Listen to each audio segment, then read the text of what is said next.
11, de 10 a 32. A palavra do Senhor diz assim: são estas as gerações de Sem.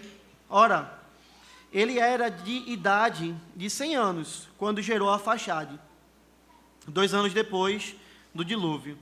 E, depois que gerou Arfaxade, viveu Sem 500 anos, e gerou filhos e filhas. Viveu Arfaxade 35 anos, e gerou Salá. E depois que gerou a Salá, viveu Arfaxade 403 anos, e gerou filhos e filhas. Viveu Salá 30 anos, e gerou a Éber. E depois que gerou a Éber, viveu Salá 403 anos, e gerou filhos e filhas. Viveu Éber 34 anos, e gerou a Peleg. E depois que gerou a Peleg, viveu Éber 430 anos, e gerou filhos e filhas. Viveu Peleg 30 anos, e gerou a Reu. E depois que gerou a Reu, viveu Peleg 209 anos, e gerou filhos e filhas. Viveu Reu 32 anos, e gerou a Serug. E depois que gerou a Serug, viveu Reu 207 anos, e gerou filhos e filhas. Viveu Serug 30 anos, e gerou a Naor. E depois que gerou a Naor, viveu Serug 200 anos, e gerou filhos e filhas. Viveu Naor 29 anos, e gerou a Tera. E depois que gerou a Tera, viveu Naor 119 anos, e gerou filhos e filhas. Viveu Tera 70 anos, e gerou a Abrão, a Naor e a Arã. São estas as gerações de Tera. Tera gerou Abrão, a Naor e a Arã, e Arã gerou a Ló. Morreu Arã na terra de seu nascimento, em Ur dos Caldeus, estando Tera, seu pai, ainda vivo. Abraão e Naor tomaram para si mulheres. A de Abraão chamava Sarai, a de Naor, Milca, filha de Arã, que foi pai de Milca e de Isca. Sarai era estéril, não tinha filhos. Tomou Tera a Abrão, seu filho, e a Ló, filho de Arã, filho de seu filho, e a Sarai, sua nora, mulher de seu filho, Abrão, e saiu com eles de Ur dos Caldeus, para ir à terra de Canaã. Foram até Arã, onde ficaram, e havendo Tera vivido 205 anos ao todo, morreu em Arã. Amém. Pode sentar. Irmãos, na nossa vida, a impossibilidade é uma das coisas mais difíceis para o ser humano lidar. Lidar com a impossibilidade é uma coisa, de fato, muito difícil. Você já parou para pensar nisso? Como é que você lida com a impossibilidade? Se você não parou ainda para pensar, pense agora um pouco. Imagine que você receba uma notícia de um médico que fala que você, ou um parente muito amado seu, está tremendamente enfermo e que se esgotaram todos os recursos possíveis na medicina para que pudessem ali ser feita alguma coisa para restaurar a saúde do seu parente, ou então a sua saúde. Como é que você ficaria diante dessa impossibilidade? Ora, eu tenho o dinheiro que for no mundo, mas eu não posso fazer mais nada, porque a medicina esgotou os seus esforços. Como é que você ficaria com isso? Às vezes a impossibilidade não atinge a gente apenas na saúde. Talvez todos nós já passamos por isso em algum momento da vida. Recebemos um não daquela garota ou daquele garoto com quem nós desejávamos namorar e casar. Ouvir essa pessoa virando para a gente dizendo assim: nós nunca vamos ter nada. Eita, jovens, isso acontece, não é verdade? É ruim, né? Dá uma tristeza no coração. A gente volta para casa com dor de cotovelo, não é verdade? É impossibilidade. Aquela pessoa fechou todas as portas para a gente. Você vai saber que você vai morrer sem ter nada com ela. Ouvir pai e mãe, crianças, falando para vocês de que eles não vão comprar aquele brinquedo que você tanto quer. Ouvir o não, dizendo: olha, desista, você não vai ganhar isso agora. Isso não vai ser seu. Vagar em um deserto, sedento por água, olhar areia e mais areia ali ao nosso redor, em todos os lados, e pensar: como é que eu vou beber água? É impossível, eu vou morrer aqui nesse lugar. Queridos, nós poderíamos falar muito sobre impossibilidades. Há muitos exemplos disso, porque nós somos seres limitados. A impossibilidade na nossa vida é uma realidade por conta disso. Porque eu e você, nós somos seres completamente limitados, completamente frágeis. E é diante delas que nós enxergamos isso. Às vezes, nós vivemos nossa vida e esquecemos das impossibilidades. Mas basta ela bater na nossa porta, ela chegar, que a gente rapidamente se lembra o quão limitados nós somos. O quão incapazes de mudarmos a nossa própria realidade e de mudarmos a realidade dos outros ao nosso redor nós somos. Não há como esconder. As nossas incapacidades, elas nos deixam quebrados. Elas muitas vezes doem. Elas muitas vezes nos esmagam a nossa alma, nos deixam tristes. Às vezes a gente olha para um parente que está enfermo e a nossa alma é esmagada, porque a gente para e pensa assim, tudo que eu queria era me colocar no lugar dessa pessoa. Eu preferia que fosse comigo. Qual pai que já teve seu filho internado e viu ele levando várias furadas, nunca pensou nisso? Olha, se eu pudesse, eu trocava de lugar com ele. E você vê aquela criança chorando, aquela criança ali gritando de dor, e a sua alma é esmagada, porque você faz, eu não tenho o que fazer, eu não posso fazer nada. E as nossas incapacidades, as nossas impossibilidades, muitas vezes nos levam a isso, nos levam à tristeza. Mas veja, é muitas vezes, diante das impossibilidades, que o Deus Todo-Poderoso gosta de agir, que o Deus soberano intervém, que o Deus Todo-Poderoso vence nossas incapacidades, que Ele faz aquilo que nós não podíamos fazer. E aí quando isso acontece, quando a incapacidade nossa é aniquilada pela onipotência do Deus Todo-Poderoso, quando a água, por exemplo, jorra de uma rocha no deserto, quando Ele cura um cego de nascença, quando Ele faz um paralítico andar, quando Ele ressuscita um homem morto já de 4 dias, quando Ele faz pão cair do céu, quando Ele envia seu filho para morrer no nosso lugar, quando Ele abre a madre daquela que é estéril, quando Deus faz esse tipo de coisa, irmãos, quando coisas como essas acontecem, aí nós saltamos da tristeza e de uma alma completamente esmagada para uma alegria e contemplação e adoração desse Deus. Nós passamos a exaltá-lo, nós passamos a ter mais prazer nele, porque nós passamos a perceber que o nosso Deus, ele não é como a gente, o nosso Deus, ele é ilimitado. Nós percebemos quem nós somos, mas quando Deus age em nosso favor, nós percebemos quem Deus é, e nós percebemos que nós temos esse Deus do nosso lado. E por que eu estou falando isso? Porque nesse texto nós seremos conduzidos a enxergarmos isso, meus irmãos.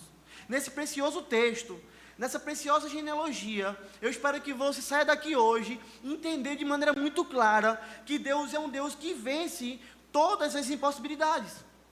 E para você entender isso, você precisa se lembrar onde nós estamos. Qual o contexto disso? Porque essa genealogia aparece aqui. Irmãos, desde o capítulo 4, na realidade desde o capítulo 3, nós temos visto as consequências do pecado do homem. Como o pecado afetou a vida do homem, como destruiu todas as áreas. Nós vimos que a iniquidade cresceu de uma maneira tão grande que Deus mandou o dilúvio. Só salvou Noé e a sua família. Nós vimos no último sermão aqui, que mesmo depois do dilúvio, o homem não aprendeu. O homem viu, Deus destruiu tudo, Deus matou tudo, só sobrou essa família, os animais que estavam na arca. Mas eles saem da arca e eles continuam a se rebelar contra Deus. Brilhante ideia, lembra disso? Vamos construir uma torre, uma cidade com uma torre nela que chegue até o céu. Deus falou, vão pela terra, se multipliquem, povoem a terra. O homem diz, nada disso, aqui é uma planície boa, nós sabemos fazer tijolos. Vamos construir uma torre, fazer nosso nome grande. Veja, depois do dilúvio, o homem tem a capacidade de se rebelar e de se achar independente de Deus. Fazer seu nome grande, não o nome do Senhor. Mesmo depois de ter visto a ira de Deus. E aí Deus, Ele não precisou fazer nada de extraordinário. Ele teve só que descer para ver aquela torre tão grande que os homens queriam que chegassem ao céu. Era tão alta que Deus teve que descer ali para olhar, cadê essa torre? Deixa eu ver aqui, porque daqui de cima não dá para ver não. Confundiu as línguas ali e cumpriu seu propósito, espalhando a raça humana pela terra. Só que eu não sei você, mas quando eu olho para esse texto, algumas perguntas saltam no meu coração. E agora? O que será do ser humano? Como é que a gente pode ser salvo, meus irmãos? Nós somos tão ruins assim. Passa um dilúvio, a gente vê Deus matando todo mundo, a gente sai do dilúvio e faz, vamos fazer a cidade. Deus espalha o homem, vai ser o que agora do homem? Esse homem vai se voltar para Deus? Esse homem vai querer Deus? Será que há esperança para a raça humana? Essa é a cena que nós temos aqui, diante dos nossos olhos. O versículo 9, ele conclui essa perspectiva da Torre de Babel, trazendo para a gente, aqui de maneira muito clara, essa genealogia dentro dessa cena. O povo que existe na terra pós-dilúvio é um povo rebelde, de coração duro, de olhar altivo, um povo que se rebela contra Deus, que não está nem aí para Deus. Sabe quem é esse povo? É você. Nós somos assim, raça humana. Mas louvado seja Deus, porque como disse o Senhor Jesus Cristo, aquilo que é impossível para os homens, é possível para Deus. E como para o nosso Deus não há impossíveis, como para o nosso Deus não há impossibilidade, mesmo no meio desse cenário do mais profundo caos do pecado, o que a gente olha para esse texto, talvez você não percebeu isso, mas eu espero que você perceba nele, é que nós vamos ver que mesmo no meio desse caos do pecado, Deus continua a executar o seu plano salvífico. Deus continua a executar o seu plano redentor. Ele vai salvar a raça humana. E é por isso que nós vemos aqui o Senhor trazendo a genealogia de Sem. Porque o Senhor vai salvar a raça humana por meio dos homens que são descendentes de Sem. E é isso que está aqui no primeiro versículo. São estas as gerações de quem? De Sem. Lembra quem é Sem? Filho de Noé. Sem, Cã e Jafé. Noé tinha 3 filhos. Eles e suas esposas entraram na arca. E agora o Senhor está nos mostrando aqui que é por meio de Sem que Ele vai cumprir o plano salvífico. E é por isso que eu disse lá no grupo da igreja que hoje nós vamos fechar a primeira parte do livro de Gênesis. Hoje nós vamos concluir essa primeira parte. Porque veja, é essa estrutura que nós temos agora. Capítulo 1 e 2, criação de Deus. Do 3 em diante até agora, queda do homem em pecado. Deus lidando com o pecado do homem. O pecado destruindo todas as coisas. Entenda isso. Até o capítulo 11, é isso que nós temos. É essa estrutura. O homem pecando, se rebelando, se rebelando, se rebelando. A progressão do pecado aqui. E Deus executando justiça e também derramando graça. Mas a gente só vê isso. A rebeldia do homem crescendo. Só quando a gente chega agora aqui, no capítulo 11, é como se Deus estivesse virando a página do livro. É como se Ele estivesse agora dizendo assim, olha, eu vou deixar de contar agora sobre os homens, eu vou deixar de falar sobre aquilo que os homens têm feito, sobre a desgraça do pecado, e eu vou mostrar como é que eu vou salvar esses homens tão miseráveis. Eu vou mostrar o que é que eu faço. Eu vou mostrar quem eu sou. Eu sou um Deus redentivo. Eu sou um Deus missionário. Eu sou um Deus que salva o meu povo. E se você olhar rapidinho aí no capítulo 12, você vai ver o porquê muda. Porque nós vamos entrar em cena, a partir do capítulo 11, finalzinho dele, e começo do capítulo 12, agora a era dos patriarcas. Deus chamando aquele que é o pai da fé. Deus desenrolando a história redentiva. E agora dizendo assim, não vou mais ficar olhando para o povo, eu vou agir agora para formar um povo, para caminhar em direção a mim, nesse mundo caído, nesse mundo de trevas. E por meio de qual dos filhos de Noé Deus faz isso? Por meio de Sem. São estas as gerações de Sem. E aí Deus traz toda uma genealogia. Não sei se você percebeu, mas essa genealogia é uma genealogia diferente das outras genealogias que nós já meditamos aqui em Gênesis. Você deve ter percebido, por exemplo, que essa genealogia ela é basicamente sem quase nenhuma informação extra. Só é fulano gerou cicrano, fulano gerou cicrano, fulano gerou cicrano e viveu tanto tempo, fulano gerou cicrano, veio. É uma genealogia basicamente assim. É diferente da genealogia do capítulo 5. Nem a parte que fala assim, e morreu, e morreu, e morreu, e morreu aparece. Lembra daquela genealogia?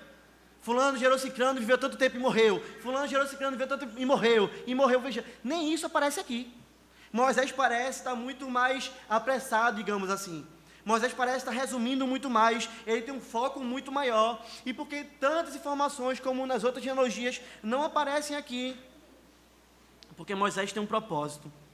Moisés escreveu essa genealogia assim, porque ele tinha um só objetivo, mostrar que Deus salva o seu povo, e ele vai utilizar Abraão como canal de salvação para conduzir esse povo a Cristo.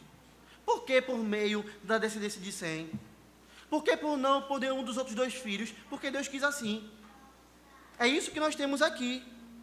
Deus quis que fosse de Sem, que tivesse a genealogia até chegar a Abraão. E por que Moisés escreveu essa genealogia todinha? Para mostrar que Abraão não é um personagem inventado. Para mostrar que isso aqui não conta carochinha.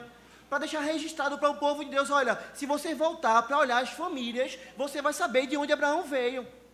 Lembra que Deus estava dando esse texto para o povo, antes do povo entrar na terra prometida. E Deus está dizendo, olha, os patriarcas, o pai da fé, Abraão, ele tem uma genealogia, ele não é um homem inventado. A fé que vocês têm não é uma fé tola ou vã, inventada por alguém. A fé que vocês têm é uma fé verdadeira, é histórica, é real, e eu vou provar isso para vocês. Você quer saber de onde veio Abraão? Ele veio daqui, ó, da descendência de Sem. E ele está falando, filho de Cicrano, filho de Cicrano, filho de Cicrano, filho de Cicrano, mostrando toda a genealogia para a gente, para trazer isso ao nosso coração. E é uma lição que, se a gente não olhar atentamente, a gente não percebe. Deus também está ensinando ao seu povo, que Ele salva o seu povo, mas Ele também está ensinando ao seu povo, que o pecado mata o seu povo, que o pecado acaba com a vida do seu povo. Sabe por quê? Você percebeu uma coisa no texto? Desde o começo da genealogia até o final dela, a idade de vida dos homens só vai diminuindo, só vai baixando. Observa aí o versículo 11. Sem viveu quantos anos? 500. Olha o 13, Afaxade, 403. Olha o 19, Reu, 209. Versículo 24, Naó, 119 anos. Vê que coisa interessante. Ele começa lá, ó. Sem viveu 500 anos. Afaxade, 400. Reu, 200. Naó, 119. Por que Deus está mostrando isso quando Ele está trazendo Abraão em cena? Porque Ele está dizendo de maneira muito clara: observem como vocês precisam de um Redentor. Observe como vocês precisam de um Salvador. Porque o pecado faz isso. O pecado mata. O pecado diminui a nossa expectativa de vida. Deus criou o ser humano e tiveram homens como Matusalém. Lá em Gênesis 5 a gente viu isso, versículo 27. Matusalém viveu 969 anos. Já pensou que é viver isso? Só que o homem vai pecando contra Deus, se rebelando contra Deus. E Deus vai dizendo para o homem: você está pecando? Você está se rebelando? Eu vou te mostrar. Eu vou punir você. Eu vou tirar a expectativa de vida. E de um homem que viveu 900, a gente tem um homem que viveu 500. E a gente acaba aqui a genealogia com um homem que viveu 100 anos. E o próprio Moisés, lá no Salmo 90, escrevendo, ele vai dizer assim, no versículo 11: os dias de nossa vida sobem a 70 anos, em havendo vigor a 80. Nesse caso, o melhor deles é enfado, porque tudo passa rapidamente e nós voamos. Moisés compreende isso. Um homem vai chegar a uma expectativa de vida muito mais baixa. Você quer uma prova disso? Olha ao seu redor e veja quantas pessoas idosas nós temos no nosso meio. São poucas. E veja que aqueles idosos que estão no nosso meio não têm 100 anos, todos eles. É raríssimo nós conhecemos alguém que viveu 100 anos, 101 anos. É uma coisa muito rara. Por que a gente tem isso? A medicina avança, nós temos mais remédios do que naquela época. Nós temos médicos melhores do que naquela época. Nós temos alimentos melhores do que naquela época. E por que a perspectiva do ser humano não volta lá para 500 anos, 200 anos, 900 anos? Porque Deus está pesando a sua mão sobre a raça humana, deixando muito claro, o salário do pecado de vocês é a morte. Vocês querem se rebelar? Vocês querem ir contra mim? Vocês querem viver assim? Vocês vão morrer. Vocês vão experimentar isso. E que desgraça maior, irmãos, do que nós vemos a morte atingindo hoje até mesmo crianças. A morte atingindo hoje jovens, adolescentes, pessoas com 30 anos, 40 anos. Porque o pecado mata. Porque é isso que o pecado faz. Então veja, esse texto, ele é um texto que também está embebedado de sangue, ainda que não apareça aqui, e morreu, porque não é o propósito final de Moisés. Moisés está deixando de maneira muito clara o sangue que o pecado traz, de 500 anos para 100 anos de vida. Se o Senhor não intervir nesse ser que somos nós, para salvar a gente dessa morte do pecado, não há possibilidade para a gente. Mas é por isso que Deus, ele escolhe Abraão. E é por isso que depois de falar sobre essa genealogia todinha, chegando lá no final, versículo 25 e 26, entra um personagem diferente em cena. Um personagem que o nome dele é repetido algumas vezes. E sempre que um judeu repete algo, é porque ele quer dar uma ênfase nisso. E olha o que a palavra do Senhor diz: viveu Naó 29 anos e gerou Tera. Depois que gerou Tera, viveu Naó 119 anos e gerou filhos e filhas. Viveu Tera 70 anos e gerou a quem? A Abraão, a Naó e a Arã. Veja, todo texto aponta para aqui. Toda a descendência de Sem aponta para aqui. É tanto que a partir desse versículo 25, que nós temos a descendência desse homem, de uma maneira muito clara, e agora uma informação extra chegando, falando sobre sua esposa, e lá no capítulo 12, o Senhor chamando a esse homem, dizendo para ele: sai da tua terra, sai da tua parentela, e vai para a terra que eu te mostrarei, e eu farei de ti uma grande nação, te abençoarei, e te agradecerei o nome, se tu uma bênção. A gente vai chegar, irmãos, no capítulo 12, mas o capítulo 11, ele quer fazer essa transição, mostrar quem era esse homem, e como Deus desenrolou essa história, esse Deus missionário. Ora, quem é que era Abrão? Abrão foi chamado pelo Senhor. Mas de onde ele veio? Quem era a sua família? De que região? Onde é que ele nasceu? Você já parou para pensar que essas perguntas são respondidas nessa genealogia? Às vezes a gente sabe, Abraão, eu sei o que ele fez. Mas quem era? Ele veio de onde? Quem é a família dele? O texto vai dizer que Abraão é filho de Tera. E esses homens aqui, eles saíram de uma cidade chamada Ur dos Caldeus. Eu gosto da fala de Hernandes sobre essa cidade. Ele fala com muita propriedade.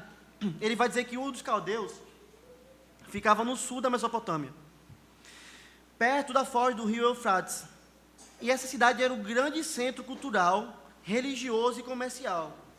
Ur dos Caldeus foi uma das cidades-estados mais ricas, já desenterradas, de culturas mais antigas ali no vale da Mesopotâmia. O deus Lua-Na era adorado ali. E um dos mais famosos reis de Ur foi Ur-Namum. Sabe o que era essa cidade, irmãos? Sabe onde é que esse homem habitava? Abraão e seus pais, eles habitavam numa terra idólatra, numa terra que servia a outros deuses. Os homens se espalharam, fundaram cidades. E Abraão está nesse contexto. Ele foi criado nesse contexto. Uma cidade perversa como a nossa, onde homens idolatram outras coisas que não o Senhor, onde homens se desviaram contra o Senhor. Não era uma cidade cristã, não era uma cidade que amava a Deus. Abraão não estava no meio do povo de Deus. Os pais de Abraão não estavam no meio do povo de Deus. O texto não fala de maneira detalhada sobre como era a vida dos pais de Abraão. Mas, porém, contudo, todavia, o que nós sabemos é que aquela família estava rodeada de pessoas ímpias, de pessoas que abominavam ao Senhor. E olha o que Deus faz. Se você olha para uma cidade dessa, uma cidade completamente corrompida, você vai olhar para aquilo e vai pensar, nossa, Deus vai tirar alguém daqui para salvar um povo? Será que você faz isso? Tem uma cidade muito conhecida, para dar um exemplo para você. Imagina você olhar para a Babilônia, e você dizer, daqui da Babilônia, desse bacanal, Deus vai salvar alguém. E dessa pessoa que Ele vai salvar, Ele vai fazer dessa pessoa um povo dele. Você percebe que isso é basicamente impossível? Você percebe que isso jogar contra toda estatística? Que não há uma possibilidade racional dentro disso? Você não apostaria a sua casa nisso, o seu carro nisso, o seu dinheiro nisso, porque não faz sentido. E era aqui que Abraão estava. Era nesse lugar. Um lugar ímpio, um lugar distante de Deus. Mas, amados irmãos, sabe o que Deus fez? O Deus que fala, falou. O Deus que é missionário cumpriu a sua missão. O Deus que salva, salvou. E no meio de toda impossibilidade, Deus chegou para Abraão, a gente não sabe como, se foi por visão, se Deus apareceu por meio de um anjo, se falou ao seu coração, a gente não sabe como. Mas Deus chegou a esse homem e falou, Abraão, sai da tua terra, Abraão. Sai dessa terra caída. Sai do meio dos teus parentes. Ele até desobedece a Deus aqui, porque ele sai junto com os parentes dele, uma parte da jornada. Até Arã. O seu pai vai lá. A gente nem percebe isso, às vezes, quando a gente lê o texto, não é? Mas o seu pai vai. Tera vai junto com ele. Ló também vai. Chega um momento que eles vão ficar pelo meio do caminho, um morre e o outro se desvia. Mas veja, Deus chamou ele. E Deus falou, eu vou fazer de ti uma grande nação. Saia da sua terra. Eu vou salvar você e fazer um povo por meio de você. E a pergunta que eu faço para você hoje é, você vê alguma semelhança nisso? Será que a história de Abraão parece com a história de alguém? Será que a história de Abraão parece com a história de alguns de nós? Olha, irmãos, quantos de nós não nascemos na igreja? Quantos de nós não nascemos em um local corrompido, com pais que não servem a Deus? Fomos rodeados de pessoas corrompidas. Frequentamos escolas com amigos corrompidos. Jogamos bola com pessoas corrompidas. Fizemos tantas coisas no meio de pessoas corrompidas. Às vezes até mesmo na nossa própria família. Quantos de nós estávamos nessa situação? Eu, você, muitos de nós. Nós não sabemos como era a família de Abraão, mas nós sabemos como era nosso bairro. Nós sabemos como era nossa vila. Nós sabemos como é nossa cidade. Nós sabemos como era a nossa escola. Mas veja, se hoje nós cremos em Cristo, isso aconteceu, sabe por quê? Porque um dia Deus fez a mesma coisa que Ele fez com Abraão. Porque um dia o Senhor chegou no meio de toda impossibilidade. Enquanto a gente estava fundado no pecado, chegou para mim, chegou para você, falou conosco. O Senhor chegou e falou, Dário, sai da tua terra. O Senhor falou, Adaildo, sai da tua terra. Ciê, sai da tua terra. Laine, sai da tua terra. Caco, sai da tua terra. Fernanda, sai da tua terra. Roberta, eu quero que você saia da sua terra, do meio da sua parentela. Deixa os confortos desse mundo. Se algo te impede de me seguir, deixa. Se aquele amigo te impede de me seguir, ele está te levando para o caminho de pecado, deixa. Se você tem um ídolo, abandona, quebra ele. Se a sua família quer te prender e não deixar me seguir, deixa a tua família. Porque se você não ama pai e mãe mais do que a mim, você não é digno de mim. Você percebe que Deus, Ele fez isso conosco. E Ele falou o que para a gente? Eu vou levar você para uma terra diferente. Eu vou te mostrar uma terra diferente. Irmãos, essa terra é muito maior do que aquela terra que manava leite e mel. Abraão era só um modelo para mostrar a gente também aquilo que Deus ia fazer conosco. Nos levar a um novo céu, uma nova terra, onde habita a justiça. E veja, Deus nos colocou nessa jornada. Hoje nós estamos nela, porque o Senhor foi lá, no meio de toda impossibilidade, e nos chamou. É assim que o Senhor faz conosco. O Deus missionário, Ele cumpre a sua missão de salvar o seu povo. E Ele faz isso por livre escolha dEle. Por que Deus escolheu você? Porque Deus me escolheu. Irmãos, o que nós temos? Nós oferecemos o que para Deus? Absolutamente nada. Por que Deus escolheu Abraão? O que Abraão ofereceu para ele? Nada. Por que Deus não escolheu outros homens da Mesopotâmia? Porque Ele não quis. Por que Ele não escolheu outros homens que estão no shopping agora? Porque Ele não quis. Por que Ele não escolheu homens que estão nos bares agora? Porque Ele não quis. Mas Ele escolheu a gente por sua graça, por sua misericórdia, por pura soberania do Senhor. E Ele salvou a gente porque Ele tem poder para fazer isso. É Deus quem escolhe nos amar. É Deus quem escolhe nos salvar. E Ele faz isso por meio do seu Filho. Deus faz isso conosco. E essa genealogia deve lembrar a mim e a você. Porque muitos de nós somos como Abraão. Até aqueles que nascem na igreja estão rodeados de um mundo que é completamente anticristão. Mas Deus chama. E Deus salva. Porque esse é o nosso Deus. Irmãos, isso traz implicações maravilhosas para mim e para você. Sabe por quê? Porque eu não preciso ficar preocupado. Eu tenho que ser bom para Deus me amar. Eu tenho que dar o dízimo para Deus me amar. Eu tenho que dar uma oferta na igreja para que Deus me ame. Eu tenho que ter um ministério para que Deus me ame. Eu tenho que orar 10 vezes por dia para que Deus me ame. E se eu não fizer isso, Deus está me amando menos. Não. Não há nada que a gente possa fazer para que Deus nos ame mais. E não há nada que a gente possa fazer para que Ele também nos ame menos. Porque o amor dEle foi uma decisão por mim e por você.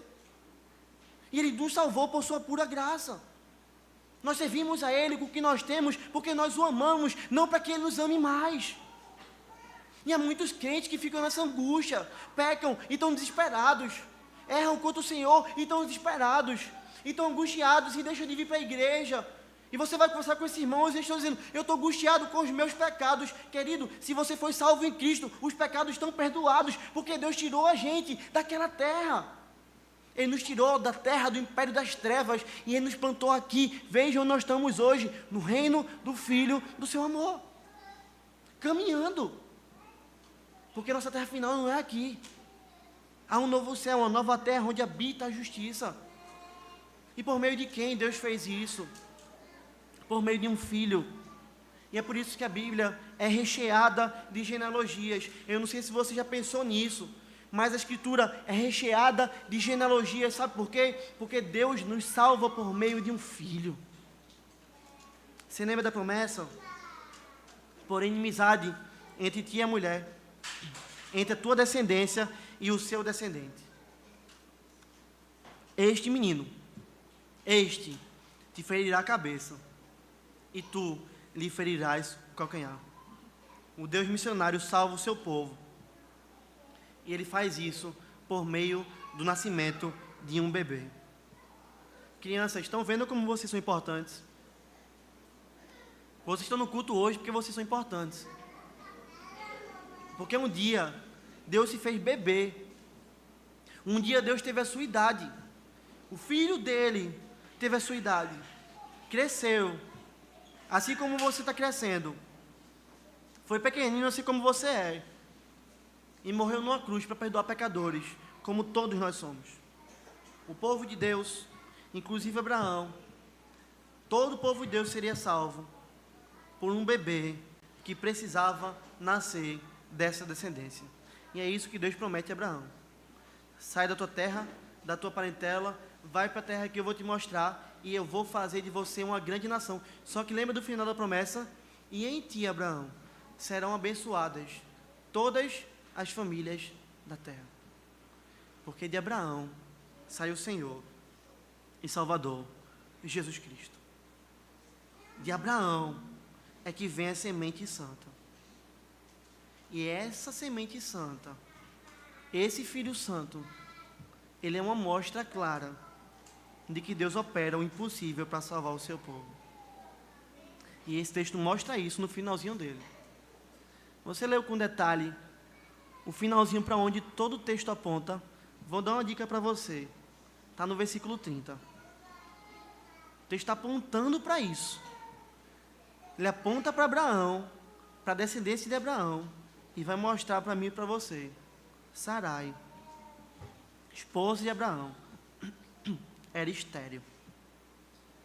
Não tinha filhos. Irmãos, aos olhos dos homens, a sabedoria de Deus é uma loucura. Eu quero que você se imagine como Abraão agora. Deus falando para você, sai da sua terra. Sai da tua parentela. Vai para a terra que eu vou te mostrar. Eu vou fazer de você uma grande nação. E você olhando para sua esposa e dizendo assim, a gente já está tentando engravidar há algum tempo e a gente não tem nem filho. Como é que Deus quer fazer da gente uma grande nação? Veja, os irmãos de Abraão já tinham filhos.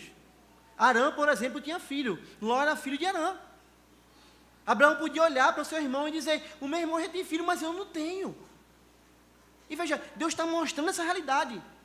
Deus chamou Abraão, ele veio dessa descendência, e ele vai dizer, ele é casado com Sarai, mas essa mulher é estéril. Essa mulher é estéril. Só que Abraão ouve a promessa de Deus, Abraão crê na promessa de Deus, e Abraão vai. E aqui é a diferença de quando Deus chama realmente um homem. Porque Deus não chamou Ló, Deus não chamou Tera, Deus não chamou Naor, Deus não chamou Arã, Deus chamou Abraão. Eu gosto muito quando o comentarista Warren Wiersbe fala sobre isso, que ele vai dizer que Naor foi um homem que ficou. Abraão falou ali que Deus tinha chamado, mas Naor não quis ir. Tera foi um homem que parou, ele andou até uma caminhada, mas ele morreu em Harã. Ló não foi chamado por Deus, e foi um homem que se desviou. Ele deixou Abraão, ele foi para outro lugar cuidar do seu rebanho, da sua riqueza. Ele não confiou na palavra do Senhor. Mas Abraão, ainda que fisicamente não houvesse nada para se apegar, ele confiou na palavra de Deus. Deus está mandando ir, eu não tenho filho, mas eu vou.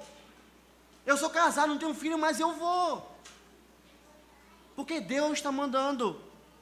E é por isso que Moisés vai dizer, Sara era estéril. Como é que Abraão faria uma grande nação assim? Como é que Deus poderia cumprir a sua promessa? Dar luz a filhos a Abraão. Até um filho que pisaria a cabeça de serpente. Irmãos, Abraão obedeceu e creu. Porque ele sabia que o Deus que estava falando com ele é o Deus que para ele não há impossíveis. É por isso que lá em Romanos, o apóstolo Paulo falando de Abraão, ele vai dizer assim, Abraão esperando contra a esperança. Vê que coisa maravilhosa. Abraão esperando contra a esperança. Não havia uma esperança para ele, mas ele esperou contra a esperança. Tudo parece ser contra, mas se Deus está mandando, eu espero. Ele creu para vir a ser pai de muitas nações. Assim como lhe fora dito, assim será a tua descendência. E hoje, irmãos, é para isso que o Senhor nos chama.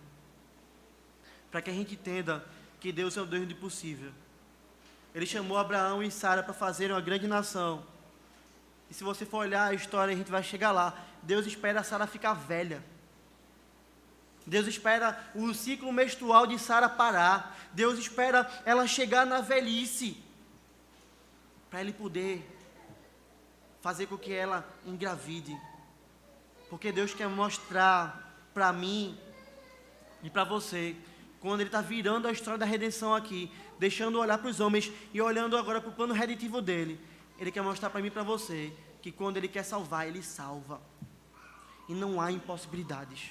E não há quem impeça. E não há quem detenha esse Deus. E isso é um tremendo encorajamento para mim e para você. Sabe por quê? Porque é Deus quem dá crescimento à igreja.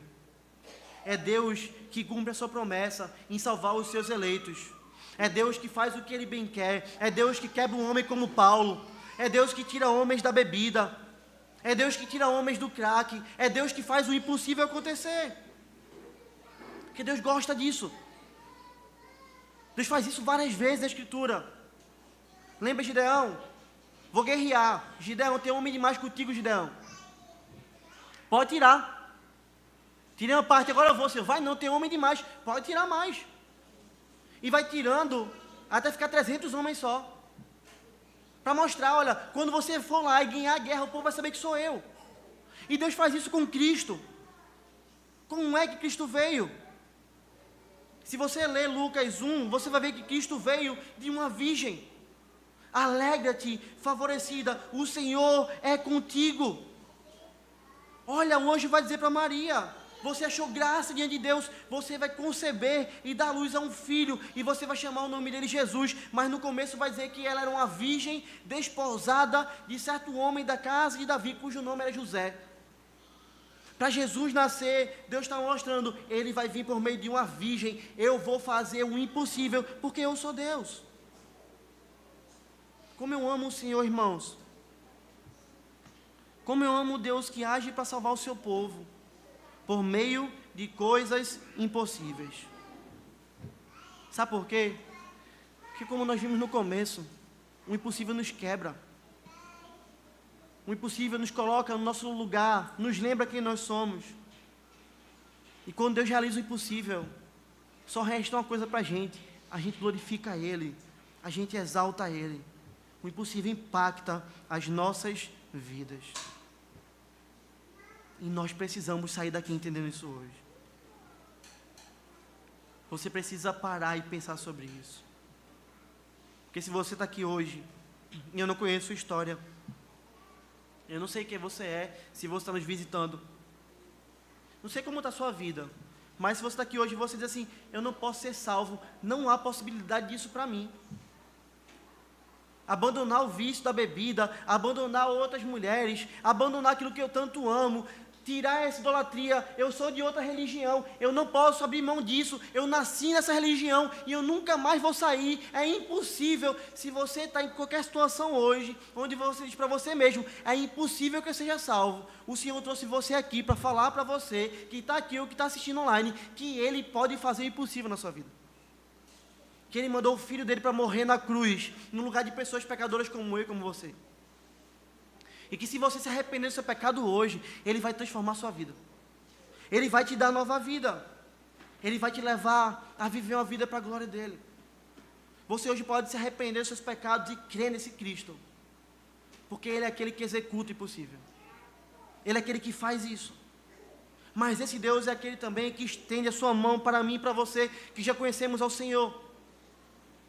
E que estamos lutando com o pecado, e que estamos lutando com angústia no nosso coração, e que olhamos para esse pecado e dizemos: já tentei, já labutei, já fiz tudo, pastor, eu não aguento mais esse pecado na minha vida, ele está me escravizando, ele está me prendendo.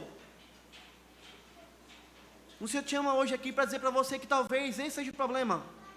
Você está tentando, você está buscando, você está fazendo, você está querendo, e você não está dependendo de Deus.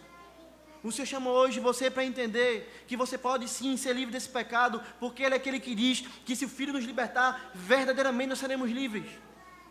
Mas chamando você a olhar para a cruz, a olhar para a obra de Cristo, e a depender dEle para poder ser livre desse pecado, e a buscar mais a Ele, e a buscar amar Ele, e a buscar ter prazer nele, deleite nele. Porque quanto mais você tiver prazer em Deus e deleite no Senhor, mais o pecado não vai fazer sentido na sua vida.